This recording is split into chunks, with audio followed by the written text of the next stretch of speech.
Geoff Thompson, 5 times World Championship in Karate. Could you tell me a little bit about why karate and what made you start playing sport in the first place? The reason I started karate unusually wasn't about a sporting journey to excellence. It was out of a social and emotional need. At school, I wasn't blessed with the size I'm blessed with now, so I was short. Secondly, I got bullied. Thirdly, I had a small enterprise where I sold West Indian patties and I needed to protect the stock. So it was a strange mix also of looking for some self-esteem and confidence. Having lost my father at a young age, I had the colour of my skin and I had my status as having no father as the reason I got additional, I think, unwanted attention from my school peers. So it was the local sports centre, the Michael Sobel Sports Centre, that I went along to a taster course, and that 75p spent changed my life. Yeah. What made you continue? You could have stopped. What made you go from success to success? I think the martial arts is unique. It allows you almost to pursue a personal curriculum that you can develop, a bit like studying for an exam course or a degree course. You can do it at your own time, your own pace, and with the other contemporaries I was training with, who all came from different backgrounds and different walks of life, I was able to develop some very strong interpersonal skills, which I needed at the time, but more importantly, very strong character personality traits that I could define for myself against my mother's tough coaching love philosophy. And I think it was very much what gave me the will to win when I was actually exposed to my first competition. Right. So, but after your first win in a major competition, again you continued and reached a point where you had World Championship, and yet you still continued. Well, I think firstly my first competition was grievous bodily harm with rules. As I didn't quite speak the Japanese language, what was hajime meaning start, I thought I'd better do unto others before they do it unto me, but I got a silver medal, and it told me that here was something I could pursue and get almost immediate gratification in a day, and that appealed to me.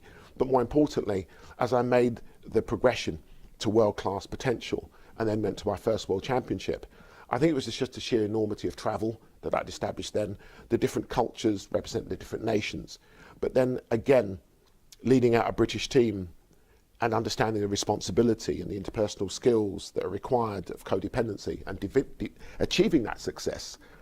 24 hours later was individual competition, where 2 of your teammates in each weight category, with the dominance and confidence we'd established, could have seen us fight one another in the final. So you are developing a unique set of personality characteristics that after that first unbelievable experience of euphoric high, it's the ultimate drug.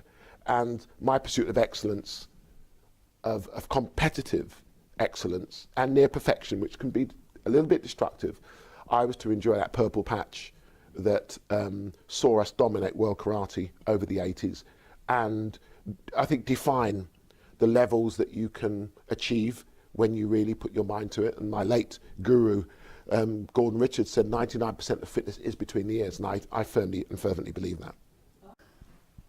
Yes. So this kind of inner strength pushed you beyond what you thought you were capable of.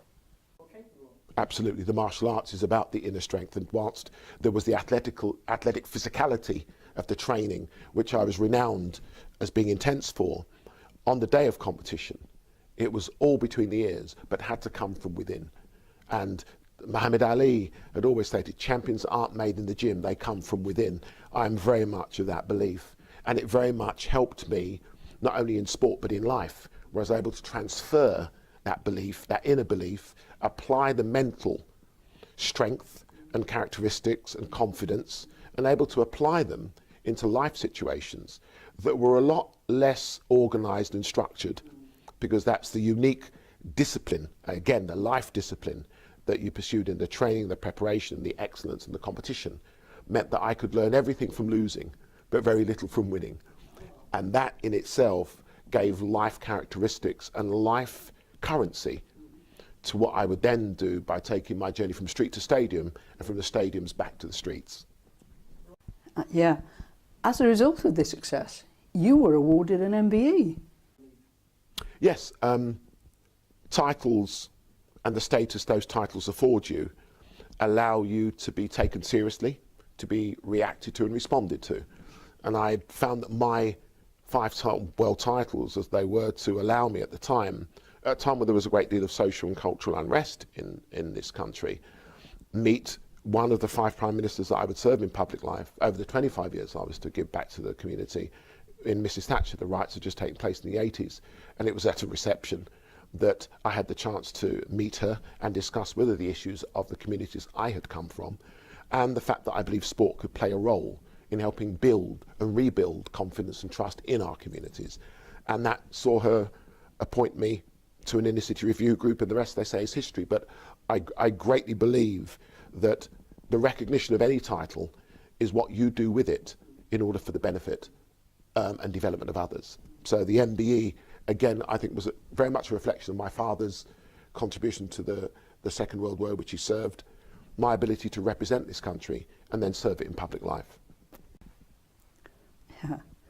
And earlier, you used the phrase from street to stadium. Is that the way you see your journey? You also mentioned stadium back to street. How do you explain that?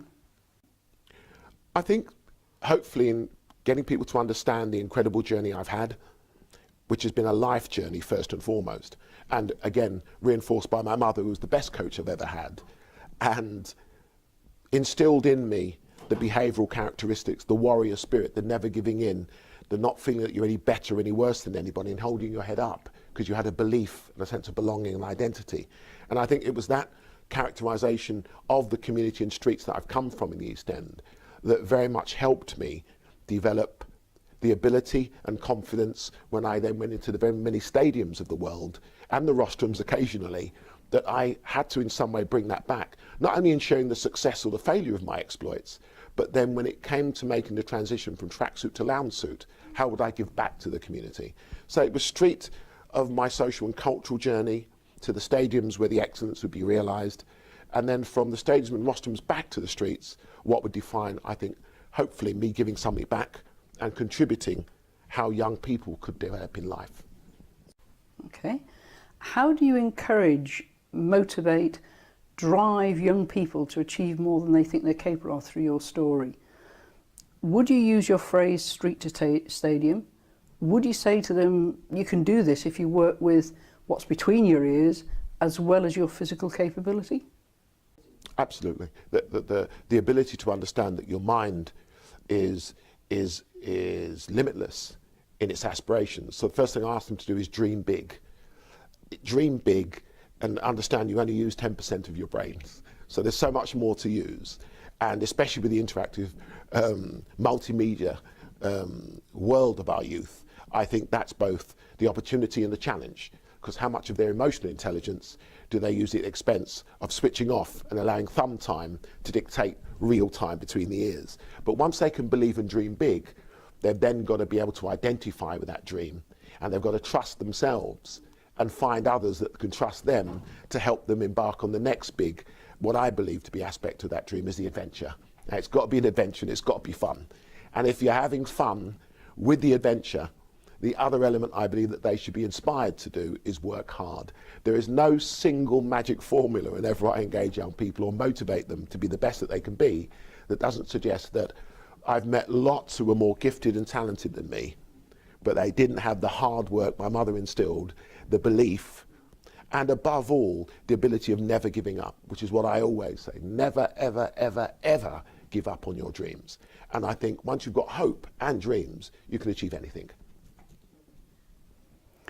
Geoff Thompson, you are quite an inspiration to anyone that hears you speak. Is there a word or a phrase that you would like to leave with them? What would it be? Love, peace, understanding, and the 3 magic words I learnt watching Barney. Anyone wants to find Barney the dinosaur?